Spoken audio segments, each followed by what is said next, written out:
Video చూసే ముందు జై శ్రీకృష్ణ అని కమెంట్ చేయండి. ఆషాఢం వచ్చిందంటే కొత్తగా పెళ్ళైన జంటకు తంటే. ఎందుకంటే ఆషాఢ మాసంలో వారిని కలిసి ఉండనివ్వరు. కొత్తగా పెళ్ళైన అమ్మాయిని అత్తగారింట్లో ఉండనివ్వకుండా పుట్టింటికి పంపించేస్తారు. మళ్ళీ శ్రావణ మాసం వచ్చాకే తిరిగి అత్తారింటికి తీసుకొస్తారు. ఇలా ఆషాఢంలో భార్యాభర్తలను దూరంగా ఉంచడానికి పెద్ద కారణమే ఉంది.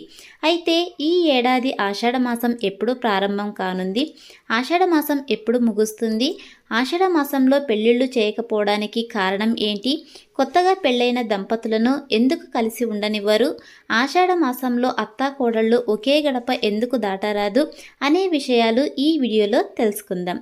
జ్యోతిష్య శాస్త్రం ప్రకారం ఆషాఢ మాసాన్ని శూన్యమాసము అంటారు. సూర్యుడు మిథున రాశి నుండి కర్కాటక రాశిలోనికి ప్రవేశించడం, తన యొక్క గమనాన్ని దక్షిణ దిశగా మార్చుకోవడం చేత ఈ మాసమునకు శూన్యమాసమని పేరు.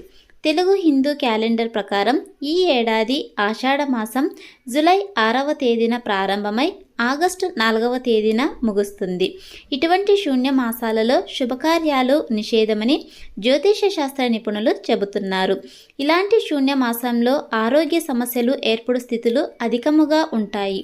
ఇవే కాకుండా జ్యోతిష శాస్త్ర ప్రకారము ఉత్తరాయణము దక్షిణాయనము ఉంటాయి. ఆయనములు ప్రారంభమైనప్పుడు ఏర్పడు శూన్య మాసాలు కొత్తగా చేయు కార్యాలయాలకు అశుభ ఫలితాలు ఇస్తాయి.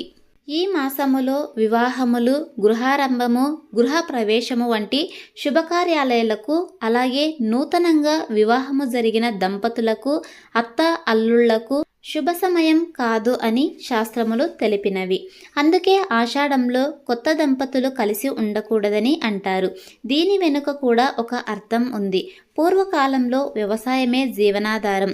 సంపాదన మాట అనేది పక్కన పెడితే తినడానికైనా కొన్ని గింజలు ఉండాలని కొత్త వలపు మోజులో పడి జీవనాధారమైన వ్యవసాయాన్ని ఎక్కడ నిర్లక్ష్యం చేస్తారో అని ఈ నిబంధన పెట్టారు. అంతేకాదు ఈ మాసంలోని వాతావరణంలో చాలా మార్పులు చోటు చేసుకుంటాయి. వేసవి నుంచి ఉపశమనం వచ్చి చల్లని వాతావరణం వల్ల బ్యాక్టీరియా, వైరస్ల అంటువ్యాధులు బాగా ప్రబలుతాయి. ఇలాంటి సమయంలో కొత్త పెళ్లి కూతురు గర్భం దాల్చితే పుట్టబోయే బిడ్డ మీద వాటి ప్రభావం ఉంటుందనేది నమ్మకం. పిండానికి తొలి 3 నెలలు చాలా ముఖ్యం. ఆ సమయంలోనే అవయవాలు ఏర్పడే ప్రక్రియ ప్రారంభమవుతుంది. కాబట్టి ఈ నెలలో వధువు పుట్టింటిలో ఉండడమే క్షేమమని పెద్దలు ఆచారంగా పెట్టారు. దీన్ని అనారోగ్య మాసంగా పేర్కొంటారు. ఈదురుగాలులతో వర్షం కురుస్తుంది. కాలువలలోనూ నదులలోనూ ప్రవహించే నీరు అపరిశుభ్రంగా ఉంటుంది. మలినాలతో కూడిన నీరు వల్ల అనారోగ్య సమస్యలు తలెత్తే అవకాశం ఉంది. ఇవన్నీ గర్భిణీ ఆరోగ్యంపై ప్రభావం చూపడంతో కడుపులో పిండం కూడా అనారోగ్యం బారిన పడుతుందని విశ్వాసం. అలాగే ఆషాఢం తర్వాత వచ్చే శ్రావణంలో వ్రతాలు, నోములు జరుగుతాయి. ఈ నెలలో దాదాపు అన్ని మంచి రోజులే ఉంటాయి. ఆ శుభ గడియాల్లో గర్భధారణ జరిగితే మంచిదని పెద్దల నమ్మకం. జన్మించిన సమయం కన్నా గర్భధారణ సమయం ముఖ్యమని పూర్వకాలంలో భావించేవారు. ఆషాఢంలో గర్భం దాల్చితే 9 నెలలకి అంటే చైత్రం పూర్తవుతుంది. అంటే నిండు వేసవిలో ప్రసవం జరుగుతుంది. ఆ సమయంలో ఎండలకు పుట్టిన పిల్లలు, బాలింతలు తట్టుకోలేరని ఈ నియమం పెట్టారు.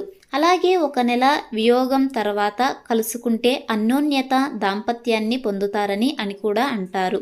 పూర్వకాలంలో కొత్తగా పెళ్ళైన యువకులు 6 నెలల పాటు అత్తగారి ఇంట్లో ఇదే సాంప్రదాయం ఉండేది.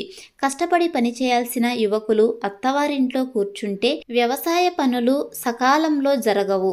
వర్షాధారంగా పంటలు పండించుకోవడం వల్ల సకాలంలో విత్తనాలు చల్లకపోతే సంవత్సరమంతా ఆకలితో మాడిపోవాల్సిందే.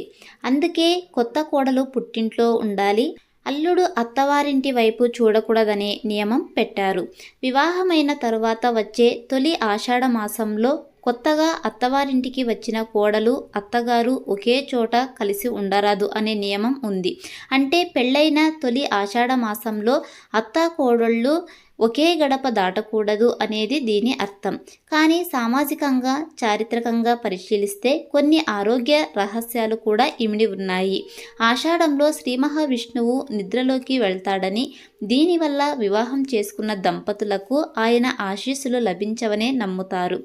ఆషాఢ మాసం వచ్చిందంటే కొత్తగా వచ్చిన కోడలు అత్తగారింట్లో ఉండకూడదు. అందుకే వారిని తమ పుట్టింటికి పంపిస్తారు. ఇది ఫ్రెండ్స్ ఇవాల్టి వీడియో. మరిన్ని ఇలాంటి వీడియోస్ కోసం మన ఛానల్ని సబ్స్క్రైబ్ చేసుకోండి. Thanks for watching.